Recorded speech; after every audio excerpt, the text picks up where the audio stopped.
అరుణాచలంలోకి వెళ్ళడానికి ఒకటే, పరమేశ్వరా నాకేం తెలియదు, నాకున్నవన్నీ పాపాలే, నిన్ను నమ్ముకుని వస్తున్నాను, నువ్వే నన్ను అరుణాచల ప్రవేశం చేయించు అని అడిగినటువంటి వారికి అరుణాచల ప్రవేశం చేయిస్తారు తప్ప, అహంకృతితో కొంచెం డాంబికంగా బయలుదేరితే అరుణాచలంలోకి వెళ్లరు అని. జ్ఞాన సంబంధనాయనారంతటి మహానుభావుడు వెళ్ళలేకపోయాడు, దొంగలు కొట్టేశారు.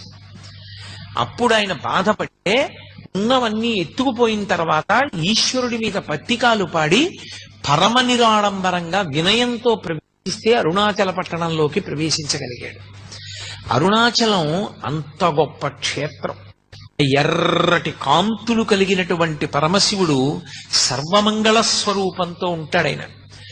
ఉండి అన్ని ప్రాణులకు కూడా విశేషమైనటువంటి ఉపకారం చేస్తూ ఉంటాడు.